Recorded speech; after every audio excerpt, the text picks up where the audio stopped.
장수인 집사님 함께 오랜만에 이 전에도 예배드릴 수 있게 돼서 참 하나님께 감사합니다.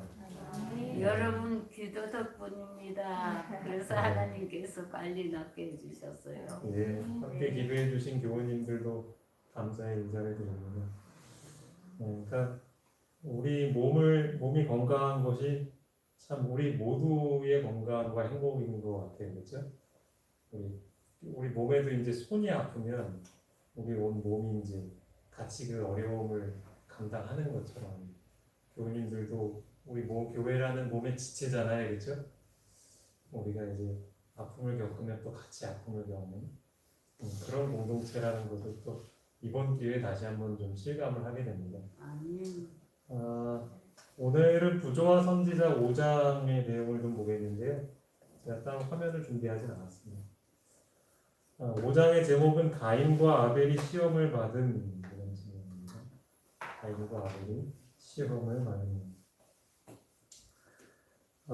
가인과 아벨은 잘 아시는 것처럼 누구 아들이죠?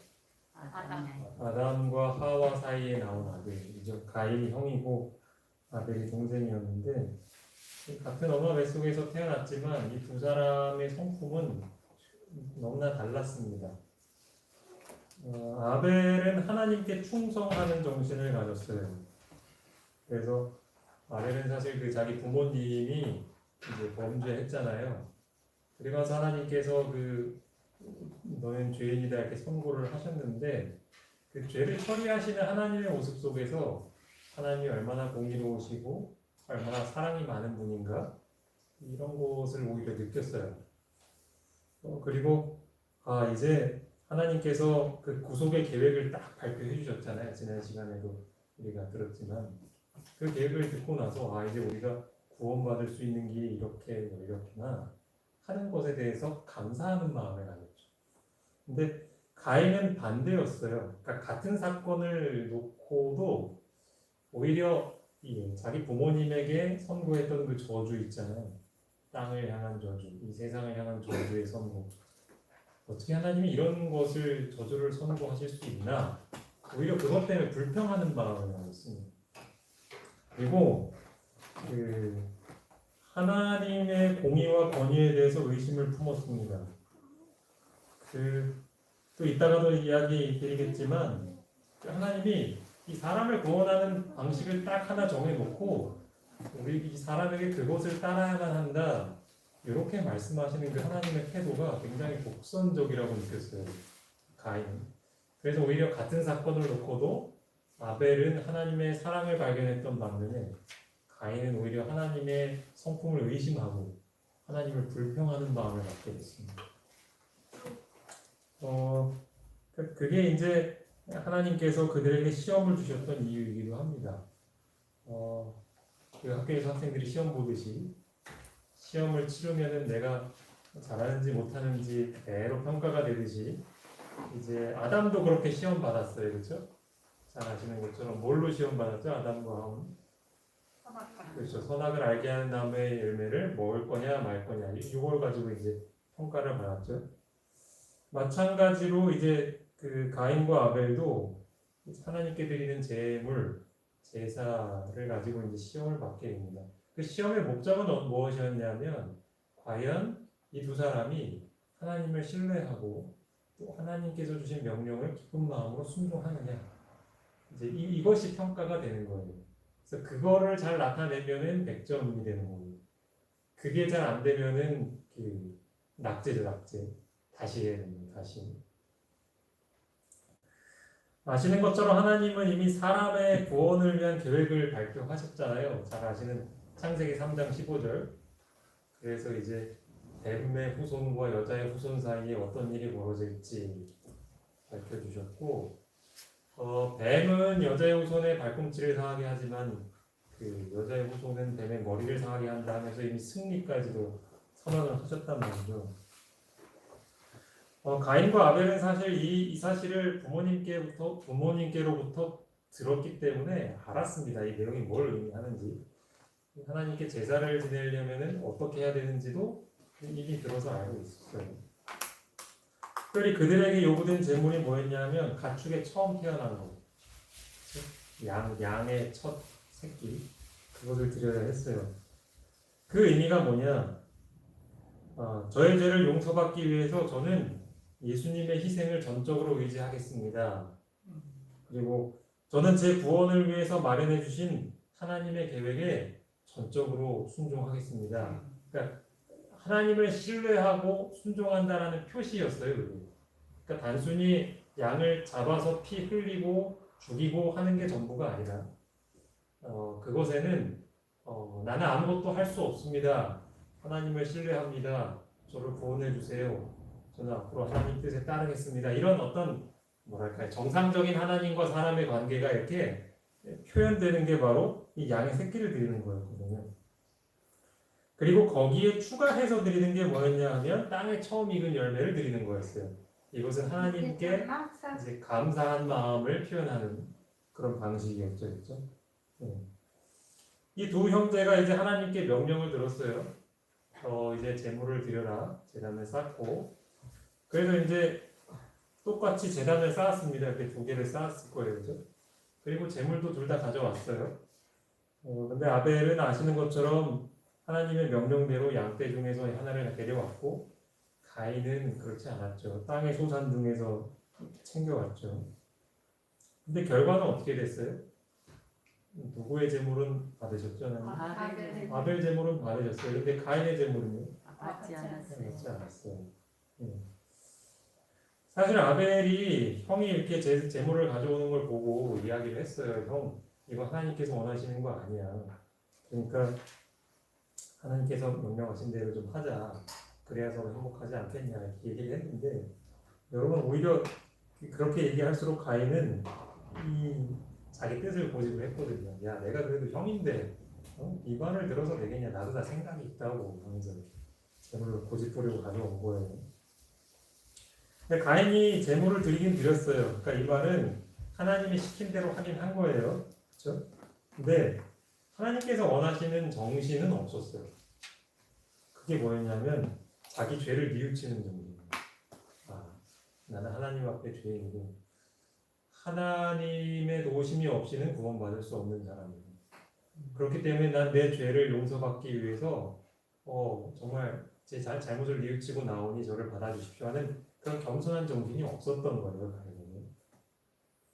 오히려 이제 가인의 마음속에는 어떤 게 가득 찼냐면, 아까도 잠깐 말씀드렸죠.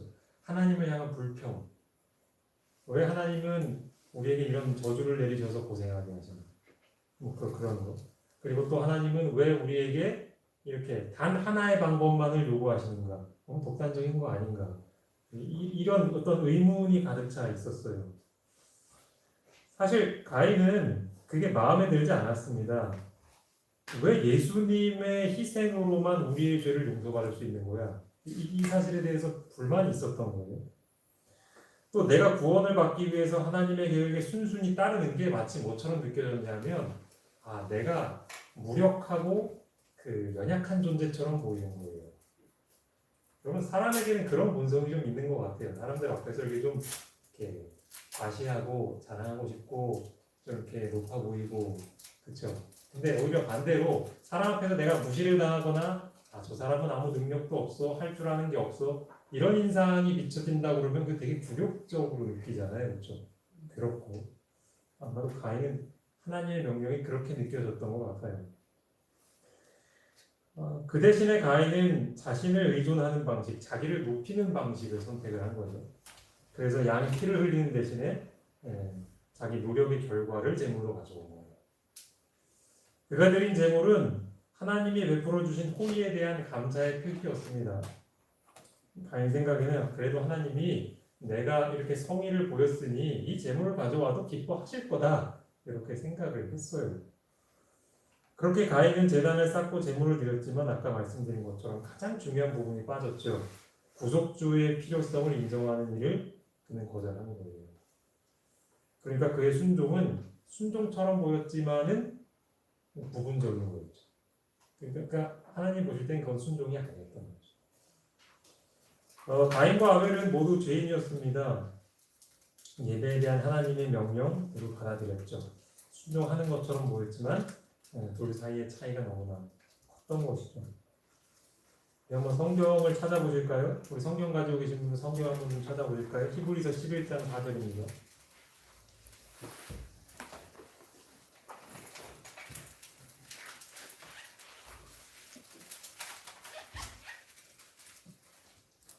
히브리서 11장 4절입니다. 제가 한번 좀 읽어볼게요. 믿음으로 아벨은 가인보다 더 나은 제사를 하나님께 드림으로 의로운 자라 하시는 증거를 얻었으니 하나님이 그 예물에 대하여 증언하시니라. 이렇게 나옵니다. 그러니까 아벨이 더 나은 제사를 드렸대요. 왜냐하면 그 제사는 믿음으로 드린 제사이기 때문에. 그러니까 아벨은 그 하나님이 이 요구하시는 제사의 정신, 그 의미를 딱 이해하고 제사를 드렸어요. 아벨은 자기가 죄인이라는 사실을 알았고요. 그리고 자신과 하나님 사이를 가로막는 무언가가 있다는 것도 알았어요. 그리고 그 정체가 뭐냐 하면 바로 죄. 그리고 죄를 지은 사람이 겪어야 할 형벌. 그게 뭐냐 하면 죽음이죠. 죄의 삭은 사망이죠. 그는 율법이 그 법을 어긴 대가로서 죽임당한 재물을 요구한다. 이 원칙을 당연하게 받아들였습니다. 거기에 대해서 이의를 제기하지 않았어요. 그는 피를 흘리며 죽어가는 재물을 보면서 장차 내 죄를 위해서 피 흘리며 돌아오고 죽으실 그 예수님의 모습을 봤어요. 그는 자신의 죄의 대가가 갈보리에서 치러질 것을 믿었습니다. 그리고 그 믿음 때문에 아벨은 의로웠어요. 그렇죠? 우리가 방금 읽었던 말씀처럼. 사실은 가인도 이런 진리를 깨달을 수 있는 기회가 충분히 있었습니다. 그러니까 뭐 어떤 사람들이 혹 이렇게 생각할지 모르겠는데 하나님이 애초부터 가인의 제물은 거절하기로 작정하신 거 아니었는가? 그게 아니었거든요. 똑같이 기회를 주셨고 똑같은 명령을 주셨습니다. 깨달을 수 있는 기회가 있었음에도 가인은 거절한 거예요. 아벨은 믿음과 순종을 선택한 것이고 가인은 불신과 반역의 태도를 선택하기로 자기가 작정한 겁니다. 사실 이 가인과 아벨은요, 이 세상 역사를 걸쳐서 쭉 계속해서 있었던 두 부류를 대표하는 거였습니다. 그러니까 지금 이 시대에도 가인의 정신을 따라가는 사람들이 있고 또 아벨의 정신을 따라가는 사람들이 있는 거예요. 그게 마치 가인은 세상이고 아벨은 교인인가? 꼭 그렇지는 않아요. 세상에서도 구분이 될 수 있고 그 다음에 교회 안에서도 그렇게 구분이 돼요. 네. 이 아벨의 부류는요, 죄의 용서를 받기 위해서 하나님께서 지정하신 방법을 따릅니다. 하지만 가인에 속한 부류는 어떻게 해결하냐면 자기 죄를 용서받기 위해서 뭔가 자신이 노력하고 공로를 이루어야 한다라고 생각하고 그 일들을 열심히 합니다. 그런데 사실 아시는 것처럼 하나님의 중보가 없이는 어떤 사람도 하나님의 은총을 받을 수가 없는 거예요. 용서를 받을 수가 없는 거예요. 오직 예수님의 공로를 통해서만, 예수님의 희생을 통해서만 우리 죄가 용서가 될 수 있는 거죠. 그러니까 예수님의 피 흘림 없이로도 나의 행위만으로도 하나님께 받아들여질 수 있어. 내 죄를 용서받을 뿐만 아니라 난 선해질 수 있어. 이렇게 가르치는 거, 이렇게 믿고 행동하는 거, 그런 종교, 그런 사람은 다 어디에 속한 거냐 하면 이 가인과 같은 부류에 속해 있는 겁니다. 근데 여러분, 그 두 부류 중에 어떤 부류의 사람들이 더 많을까요? 많이 해봐가. 네. 이 부조화선지자 읽어보면 거기 명쾌하게 이렇게 나오더라고요. 대부분의 사람들이 가인의 본을 따르고 있다고 그렇게 나옵니다. 그러니까 어떻게 알 수 있냐면 이 세상의 대부분의 종교가 이렇게 가르쳐요. 자기의 노력으로 구원받을 수 있다. 그러니까 우리가 잘 알고 있는 몇몇 종교들을 여러분 한번 떠올리시면 금방 이해가 되실 거예요. 불교 어때요? 그렇죠? 자기 안에 있는 욕심을 비워내고 그 구원에 이르기 위해서 뭔가 해야 할 것들이 요구가 되잖아요. 그렇죠? 그래서 열심히 절도 하고 아침에 일어나서 돌을 닦고 하는 그 모든 행위들. 예를 들어서 예전에 우리 종교의 역사에서도 가톨릭에서도 어떤 오류를 범했냐면 면죄부 기억하실 거예요. 그렇죠? 면죄부. 죄를 면해주는 거. 근데 그거를 뭘 받고 팔아요? 돈을 받고 팔았단 말이에요. 그렇죠? 그러니까 그게 뭘 이용한 거냐면 사람들이 자기의 구원, 자기의 죄의 용서를 위해서 내가 뭔가 값을 치러야 한다는 생각이 은연중에 깔려 있어요. 그래서 그것을 이용해서 그 교회가 그 당시 가톨릭 교회가 그런 자신들의 이익을 취하면서 그 사람들의 만족을 시켜준 건데 그게 진짜 만족도 아니었잖아요, 사실. 그렇죠? 하지만 이러한 세상의 가르침은요 오류라는 것을 알 수 있어요. 가인의 역사만 봐도 알 수 있습니다. 그러니까 가인과 아벨이 이제 이 사건 이후에 가인이 어떻게 살았나를 보면 그리고 가인의 후손들이 어떻게 살았나를 보면 야, 이 가인의 생각은 틀린 거였다는 걸 알 수 있는 거예요. 자기의 노력, 그것을 하나님께 드린다. 그걸로 하나님의 은총을 받는다. 그리고 내 노력으로 선해진다 하는 것들이 아니라는 것이 그냥 이게 가인과 그 후손의 삶을 통해서 그냥 증명이 되는 겁니다. 그러니까 단언컨대 예수님을 떠난 사람에게는 자기를 새롭게 할 수 있는 능력이 없어요. 네, 그것은 부인할 수 없는 사실입니다. 왜냐하면 사람의 성향은 위와 아래 중에 어디를 향하고 있을까요? 가만 놔두면 그냥 아래로 향하게 되어 있는 거예요. 그러니까 하나님께로 향하는 것은 굉장히 우리가 하나님을 붙들기 위해서 애를 쓰는 믿음으로 붙들어야지 얻을 수 있지만 그 믿음으로 붙드는 일을 그냥 놔버리면 어떻게 돼요? 우리의 마음은 그냥 아래로 향하게 되어 있어요. 그것이 모든 죄인의 본성인 것이에요. 우리 잘 아는 말씀 사도행전 4장 12절에도 이런 말씀이 있어요. 한번 좀 찾아보실까요? 사도행전 4장 12절 신약성경 사도행전 4장 12절 유명한 말씀이죠. 다른 이로서는 구원을 받을 수 없나니 천하 사람 중에 구원을 받을 만한 다른 이름을 우리에게 주신 일이 없다. 그렇죠. 오직 예수님만. 그러니까 예수님만이 우리의 희망인 거죠. 우리가 죄를 용서받을 수 있는 것도, 우리가 구원받아 하늘나라 갈 수 있는 것도, 우리가 죽었다가 부활할 수 있는 것도, 그리고 우리가 이 땅에서 예수님처럼 선하게 변화될 수 있는 것도 다 누구를 통해서만 가능한 거예요? 예수님 통해서만 가능한 거예요. 그 외의 것들은 다 거짓인 거죠. 다 거짓인 거예요. 그것에 대한 확실한 이해가 우리에게 좀 필요합니다. 참 신앙이란 무엇인가? 그것은 전적으로 구원자를 믿는 거예요.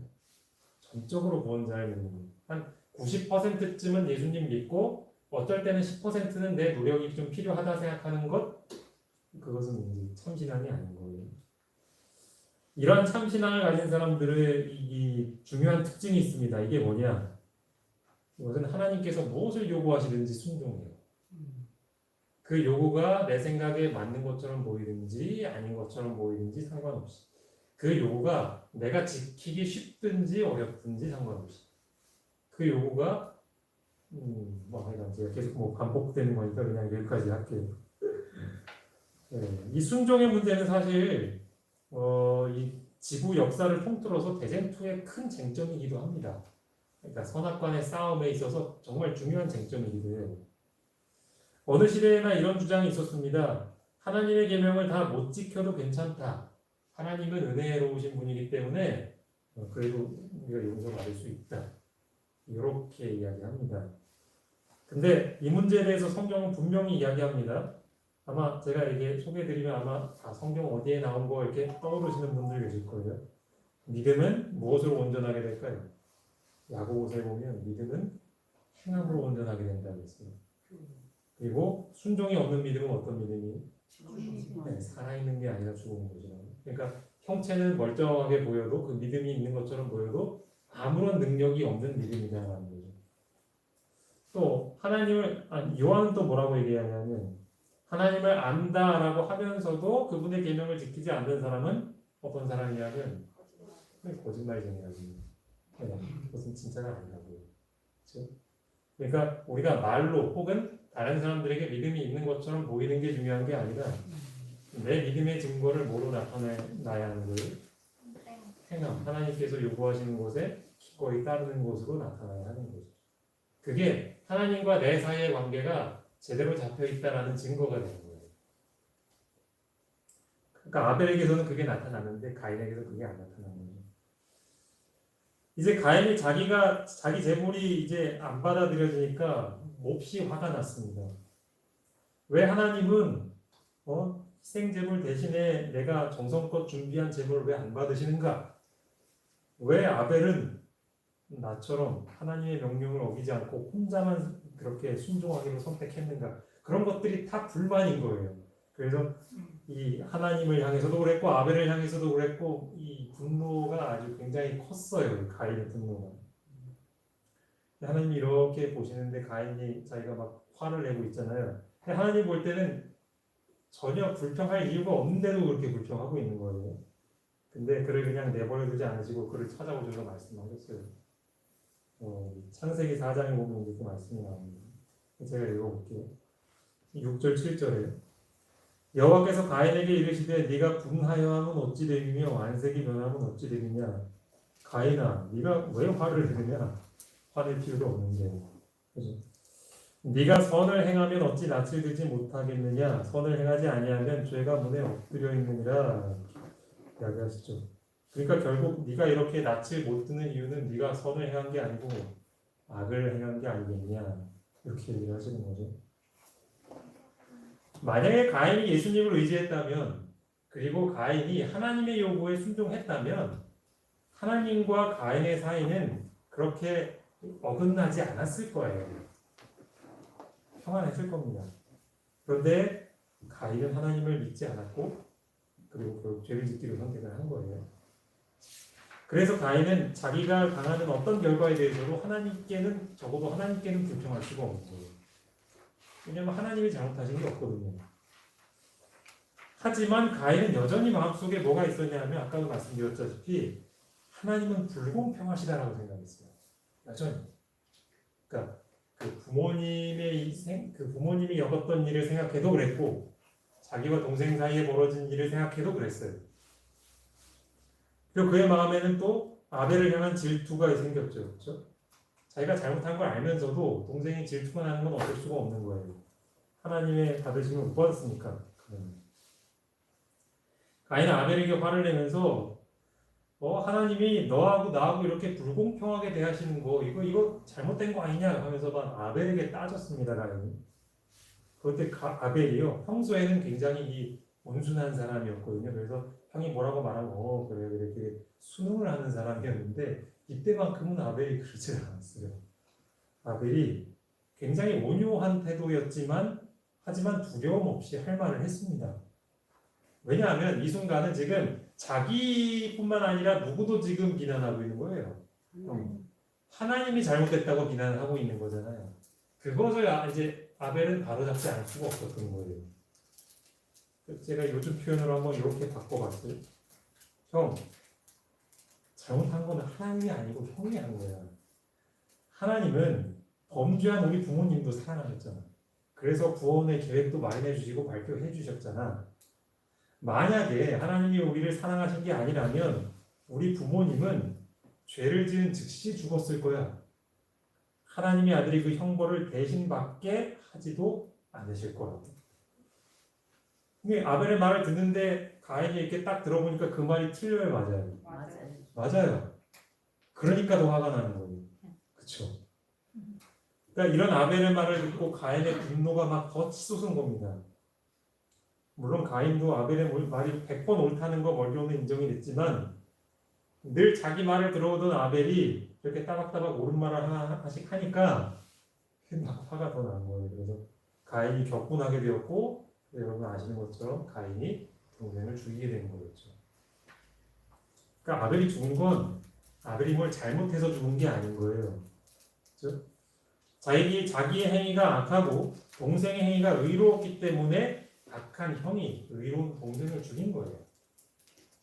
그러니까 생각해보세요. 가인 입장에서는 아벨이 옆에 있으면 자기의 악하다는 것이 훨씬 더 이렇게 더 분명하게 드러나잖아요. 그렇죠? 여러분도 그런 경험 해보셨나요? 나보다 더 이렇게 선하고 착한 사람이 옆에 있으면 내가 그분만 없으면 되게 막 사람들에게 존경받을 만한 사람인데 그분이 옆에 있어서 왠지 좀 위축되고 뭔가 좀 내가 못해 보이고 막 가인이 그랬던 거죠. 이러한 똑같은 이유로 요즘 시대에도요 악인들은 자기보다 더 의인 같아 보이는 사람들을 미워하는 거예요. 의인들의 품성의 빛이 악인들의 죄를 더 분명히 드러내기 때문입니다. 그래서 그렇게 이 악인들이요 역사를 통해서 보면 의인들을 죽이려고 애를 쓴 이유가 여기 있는 거예요. 아까 잠깐 언급했던 그 구속의 계획을 한번 다시 생각해 보실까요? 창세기 3장 15절. 거기 보면 이제 선과 악의 세력이 등장을 하죠. 하나는 누구의 후손이에요? 여자의 후손. 하나는 누구의 후손? 뱀의 후손. 네. 그러니까 이 두 세력 사이에서 이 증오심은 계속해서 나타날 거예요. 가인과 아벨에서처럼 말이죠. 인간의 범죄로 사탄은 인류를 지배하게 되었습니다. 하지만 하나님은 거기서 벗어날 길을 준비해 주셨죠. 그래서 어떤 사람이라도 예수님을 믿으면 사단에게서 해방될 수 있게 됩니다. 그런데 그 사실을 가장 싫어하고 분노한 존재가 누굴까요? 한 사람이 예수님을 믿어서 이제 자기 세력에서 막 빠져나가니까 너무나도 화가 나요. 그게 누굴까요? 사단이에요, 사단. 네. 사람이 하나님의 율법을 지킬 수 없다라고 하는 게 사단의 주장이거든요. 그리고 대부분의 사람들은 사단의 주장대로 하거든요. 그래서 하나님의 율법을 막 지키려고 애를 쓰는데도 막 자꾸 실수하고 죄를 짓고 그렇잖아요. 못 지키고. 그런데 예수님을 의지해서 그런 하나님의 율법을 지켜가는 사람이 한 사람이라도 존재하면 사단은 자기 주장이 반박이 되는 거니까 그 사람을 가만히 안 놔두거든요. 그래서 자기를 따르고 있는 사람들을 충동질하여서 그 사람들이 바로 이 의로운 사람, 이 믿음의 사람을 핍박하게 만드는 거죠. 그리고 결국은 순교당하게 만드는 것. 그게 바로 가인에게 나타났던 정신. 그리고 이 지구의 역사에서 매 시대마다 있었던 정신이 바로 그 정신이죠. 그런데 여러분 우리가 알아야 할 것은요. 이 정신은 바로 정복당한 원수가 낸 화분노라는 사실을 우리 알아야 해요. 사실 우리가 순교당할 거 생각하면 어떠세요? 두렵지 않으신가요? 나중에 우리가 예수님 믿는 것 때문에 혹 해코지 당하거나 손해를 당하거나 혹 내 목숨이 위협을 받는다 생각하면 무섭고 두렵잖아요. 그렇죠? 그런데 우리가 영적인 안목으로 눈을 뜨고 이해를 하면 사탄이 그렇게 악인들을 통해서 의인들을 죽이려 하는 것은 자기가 승리했기 때문이 아니에요. 그 사실 자체가 자기를 패배하게 하기 때문에 발악을 하는 겁니다. 속된 말로 발악을 하는 거예요. 그러니까 우리가 그 사실을 분명히 이해한다면 우리는 그러한 분노를 당하는 것, 감당하는 것조차도 감사할 수 있는 것이고 기뻐할 수 있는 거예요. 왜냐하면 우리는 피해를 당하지만 승리자가 되는 거거든요. 그렇죠? 계시록 12장 11절 말씀 좀 한번 찾아서 보시겠습니다. 신약 성경 요한계시록 12장 11절입니다. 요한계시록 12장 11절. 네, 함께 읽어보실까요? 또 우리 시작. 또 우리 형제들이 어린 양의 피와 자기들이 증언하는 말씀으로써 그를 이겼으니 그들은 죽기까지 자기들의 생명을 아끼지 아니하였도다. 그러니까 우리 믿음의 선조들, 그렇게 훌륭한 믿음의 조상들이 그렇게 자기 목숨을 아깝지 않게 내어놓을 수 있었던 것은 이걸 알고 있었기 때문에 그런 거예요. 아, 진짜 승리는 이거다. 오히려 내가 그 분노를 두려워하고 내 믿음을 포기하면 그것은 나는 그냥 영원토록 패배하는 편에 들어가는 거다라는 걸 알았기 때문에 그 편을 선택한 거였거든요. 그렇죠? 우리 모두가 이런 승리자의 편에 좀 서야 하지 않겠습니까? 예, 저도 그러기를 진심으로 바랍니다. 이제 하나님께서 가인에게 이게 말씀하십니다. 아벨이 어디 있는지를 물어보죠. 아벨이 어디 있느냐, 니하고. 그러니까 이제 가인이 뭐라고 대답을 하냐면, 저 모르겠는데요. 거기서는 그 유명한 말을 하죠. 뭐라고 하는지 기억나세요? 네, 제가 제 아우를 지키는 사람입니까? 근데 여러분, 가인이 아벨을 지키는 사람이 맞을까요, 틀릴까요? 아니, 형은 동생 지키는 사람이 맞을까요? 아닐까요? 그렇지. 생각해 보세요. 선민아, 너가 동생들이랑 같이 있는데 막 동생들이 막 파리 때문에 막 무서워해. 파리가 막 공격할 것 같아서. 그러면 너가 그 파리 잡아줄 거야, 안 잡아줄 거야? 잡아주죠. 그렇지. 왜? 너는 얘네들 오빠니까. 그렇지. 동생들 지켜주는 애도 알고 있잖아요. 그렇죠? 근데 가인은 이렇게 어린아이도 알고 있는 거를 부인하잖아요. 그렇죠? 그리고 하나님도 그거 뻔히 다 알고 계시잖아요. 그렇죠? 몰라서 물어보시는 게 아니잖아요. 그러한 하나님의 전지하신 속성도 그냥 잊어버린 채 뻔뻔하게 거짓말을 막 하고 있는 거예요. 하나님께서 다시 가인에게 말씀하시죠. 네가 뭘 했느냐? 네 아우의 핏소리가 지금 땅에서부터 나한테 호소하고 있다. 그렇게 얘기를 하셔요.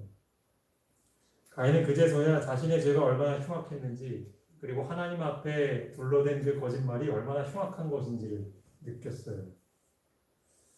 하지만 참 끈질겨요. 이 마음이 참 끈질겨요. 그래요. 하지만 여전히 가인의 마음속에 뭐가 있었냐? 하나님을 향한 불평과 불만 그리고 하나님을 향한 적개심이 여전히 포기가 안 되는 거예요. 하나님께서는 가인의 죄에 대해서 선고하기를 더 이상 미루지 않으셨습니다. 그래서 이렇게 선고하십니다. 땅이 그 입을 벌려 내 손에서부터 아우의 피를 받았은즉 이제 네가 땅에서 저주를 받을 거다. 내가 밭을 갈아도 땅이 그 효력을 너에게 주지 않을 것이고 너는 땅에서 피하며 도망다니는 사람이 될 것이다. 그렇게 선고가 아닙니다. 사실 이것은 저주처럼 보입니다. 그렇죠? 아무리 농사를 지어도 거기서 열매가 안 자란다. 이건 사실은 농사 짓는 사람에게는 이보다 더한 그 저주가 없죠. 그렇죠? 근데 생각해 보면 공공연하게 하나님께 반역한 사람에게 즉시 사형을 하지 않으시고 살려두셨잖아요. 그러면 사실 어떤 관점에서 보면 이것은 하나님께서 가인에게 주신 축복이었던 거예요. 기회였던 거예요. 그러니까 그런 고통을 겪으면서 가인은 생각해야 했던 거예요. 아, 내가 지은 이 죄가 얼마나 큰 것인가. 그리고 하나님께 반역을 하기로 선택한 내 삶이 얼마나 피폐해졌나. 아, 이제 내가 하나님께 돌아가야겠다. 이렇게 생각을 하도록 하신 것이 하나님의 의도였단 말이죠. 이 저주를 주신. 근데 가인은 끝까지 안타깝게도 하나님의 권위에 반항하면서 살기로 선택합니다. 사단에게 조종당한 이 한 명의 반역자는 참 불쌍했어요. 그리고 그 불쌍함은 그의 후손에게까지도 이어집니다. 급속도로 타락이 되었어요, 세상은. 그래서 잘 아시는 것처럼 이 가인이라는 한 사람 때문에 이 나중에 이 노아 시대의 홍수라는 것이 있어야 할 만큼 세상은 너무나도 심각하게 타락을 하게 되었어요. 자, 여러분, 가인이 즉시 죽는 게 좋았을까요? 아니면 가인이 이렇게 좀 살아남았던 게 좋았을까요? 여러분이 하나님이시라면 어떤 판단이 더 현명하다고 생각을 하시나요? 이런 흉악한 죄인을 즉시 죽여야지 좀 사람들이 영향을 안 받지 않을까요? 그랬으면 이런 일이 고통이 없었겠지. 예. 그때 좀 은혜를 또 주셨잖아요, 그렇죠? 그러니까 여기에도 하나님의 섭리가 있죠. 하나님의 섭리가. 이제 우리가 구조와 선지자를 계속 공부하다 보면 계속 반복해서 나오는 게 이제 이 부분입니다. 우리가 이해할 수 없는 선택을 하죠, 하나님이. 아담과 하와도 분명히 명확하게 주신 명령을 거역했음에도 즉시 사형을 하지 않으셨어요. 사단이 하나님을 반역했는데도 즉시 그를 처형하지 않으셨어요. 마찬가지로 가인이 반역을 했는데도 즉시 죽이지 않으셨어요. 그렇죠. 이 의문을 가질만 하거든요. 이게 공의가 맞나 하나님? 그런 의문이 들거든요. 근데 역시 그런 일들을 허락하신 이유는 동일해요. 그것은 우리가 지난번에 살펴봤지만 대쟁투와 관련해서 얘기를 해야 합니다. 선악간의 싸움. 만일 죄인들이 끝까지 하나님께 반역하도록 허락이 되면 어떤 결과가 나타나게 될 것인가? 이 질문이 해결이 되어야 됩니다. 이 질문. 그러니까 지금 이 지구에서 일어나는 일들은 지구인들에게만 관심이 있는 게 아니라 우주 거민들에게도 초미의 관심이 있는 사건이에요. 지구에서 벌어진 일이. 근데 예를 들어 가인을 하나님께서 즉시 처형하셨다 하면 역시 이 의문이 해결이 안 되는 거예요. 하나님께서 너무하신 거 아닌가? 만약에 그 가인이 그대로 살려두셨다면 그가 그렇게 회개할 수도 있지 않을까? 그리고 진짜 가인의 생각처럼 얼마든지 사람이 자기가 노력을 하면 선해질 수 있지 않을까? 라는 의문이 해소가 안 된 거예요. 근데 가인을 살려두셨죠? 그리고 좀 전에 말씀드린 것처럼 그 결과는 홍수로서 세상이 멸망할 만큼 세상이 타락했죠. 이제 그런 모습들을 보면서 우주 거민들은 스스로가 납득을 하게 되는 거죠. 아, 그런 거겠구나. 하나님의 선택이 옳은 것이구나. 하나님의 법을 지키는 것이 행복한 길이구나. 하나님의 성품은 공의롭고 자비로우시구나. 반대로 사탄의 주장은 거짓이구나. 하나님의 율법을 지키는 것이 틀렸다라고 주장했던 그의 주장은 정말 위험한 것이었구나 라는 게 이제 증명이 되는 거죠.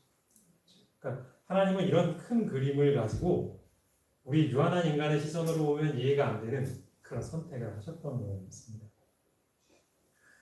사단은 하나님의 품성을 거짓으로 대표하기 위해서 얼마나 열심히 일하고 있는지 모릅니다. 잘 조직된 계획과 능력을 가지고 온 인류를 속임수로 장악하기 위해서 안간힘을 씁니다.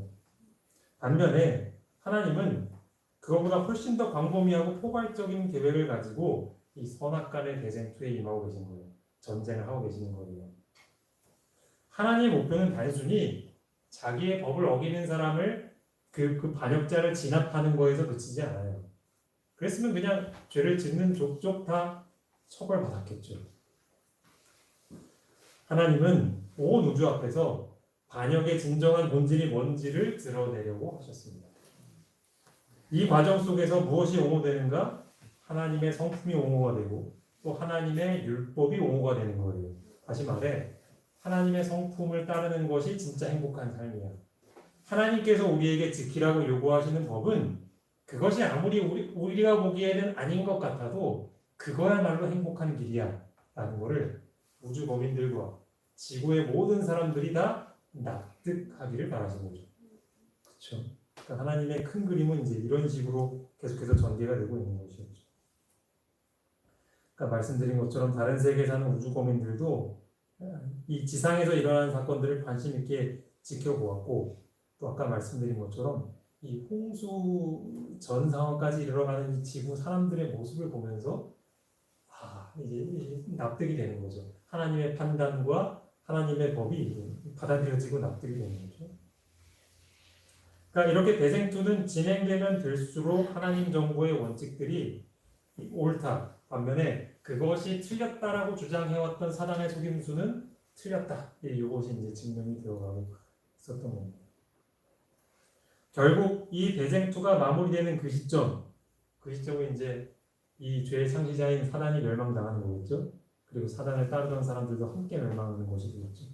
그 시점에 거의 다다르게 되면 이제 이 우주에 사는 모든 존재들, 하나님이 창조하신 모든 존재들은 더 이상 의심하지 않아요. 뭘 의심하지 않는가? 하나님의 성품에 대해서 의심하지 않고 하나님의 법이 완전하다는 것에 대해서 의심하지 않아요. 그리고 죄인들을 다루시는 하나님의 처사는 너무나 훌륭했다, 완벽했다라는 것을 인정하게 됩니다. 그러니까 이렇게 보면 하나님은 얼마나 위대한 통치자인가를 생각해 보게 됩니다. 그러니까 며칠 전에 선거가 있었죠, 그렇죠? 지방선거가. 뭐 다들 잘 아시는 것처럼 이제 선거의 판세가 완전히 뒤집혔잖아요. 그렇죠? 이전에 집권하던 더불어민주당이 이제 많은 의석을 못 차지하고 또 이제 국민의힘이라는 정당이 또 많이 차지하게 됐습니다. 물론 저는 이 상황을 가만히 지켜보면서 뭐 정치에 대한 자세한 이야기를 하고 싶은 게 아니라 이렇게 상황이 뒤집히게 된 데에는 아마도 이 전 정권, 이 집권했던 정당이 그리고 대통령과 정부가 선택한 정책들 그런 것들이 사람들에게 납득이 안 되었기 때문에 그랬을 거라고 생각이 들어요. 아마 많은 부분 공감하실 거라고 생각합니다. 그런데 그에 비하면 하나님은 얼마나 훌륭한 지도자이신가를 저는 여기서 이제 보게 되는 거예요. 왜냐하면 하나님은 온 우주 가운데서 비할 바 없이 뛰어나는 능력을 가지고 계시고 뛰어난 지혜를 가지고 계신데도 자기가 그 펼치려고 하는 이 정책에 대해서 절대 강요하지 않으셔요. 그리고 그것에 대해서 의문을 제기하는 사람이 있다? 그것을 이해하지 못하는 존재들이 있다 하면 그 존재들을 충분히 납득하실 때까지 이 역사를 이끌어 가시는 거예요. 그러니까 그게 한편으로는 하나님 입장에서 큰 인내심을 요하는 거겠죠, 그렇죠? 그냥 야, 내 말이 맞아 이렇게 해. 그리고 나중에 시간 지나면 야, 내 말 맞잖아. 어차피 내 말 듣는 게 좋다니까. 우리 보통 이제 사람의 방식은 그런데 하나님은 큰 인내심을 가지고 이렇게 우리 미물인 우리의 생각까지도 전혀 의심하지 않도록 납득시키시는 거예요. 그러니까 이런 하나님의 성품에 대해서 우리가 묵상을 해본다면 참 우리가 배울 점이 참 많은 것 같아요. 그렇죠? 네. 그리고 그러한 과정이 왜 필요한가? 또 우리가 가만 생각해 보면 이게 아까도 말씀드렸잖아요. 가인이 반역을 하게 된 그 계기를 생각해 보게 될 때 이 가인이 결국은 하나님의 성품에 대한 오해를 풀지 못했거든요. 물론 하나님이 충분한 증거들을 주셨지만 여전히 그 문제가 해결이 되지 않았기 때문에 가인은 반역하게 한 거예요. 그렇죠? 그렇기 때문에 우리가 하나님의 성품에 대해서 하나님의 율법에 대해서 이 오해하지 않는다는 것은 그만큼 중요한 일인 것 같아요. 그게 우리의 구원 문제하고도 연관이 되잖아요. 그러니까 하나님에 대해서 오해하면 결국 우리는 구원을 위해서 주신 그 계획조차도 우리는 거부를 해버릴 수 있거든요. 내가 왜 죄인이냐? 하나님 너무하신 거 아닌가? 이렇게 하면서요. 그렇죠?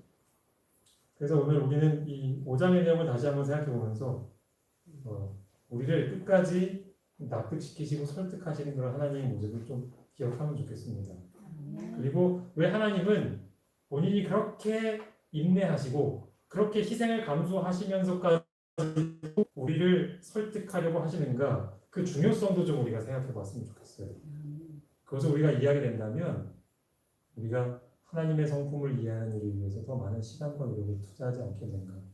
그리고 우리 주변에 많은 사람들이 아직도 하나님에 대한 바른 이해를 갖고 있지 못할 때 그런 사람들을 설득시키기 위해서 좀 더 인내하면서 하나님과 같은 방법으로 그들을 전도하고 설득할 수 있지 않을까? 이런 생각들을 우리가 좀 하게 되지 않을까 생각하게 됩니다. 오늘은 특별히 제가 기도하지 않고 우리 좀 계신 자리에서 개인 기도하고 좀 예배를 마칠까 합니다. 오늘 배운 말씀들을 좀 생각하시면서 특별히 오늘 하나님께서 나에게 선악의 대쟁투와 관련해서 주시는 그 메시지들 가인과 아벨을 통해서 나에게 주시는 메시지를 다시 한번 생각하시면서 개인적으로 기도하시고 마치시는 대로 돌아가시도록 하겠습니다.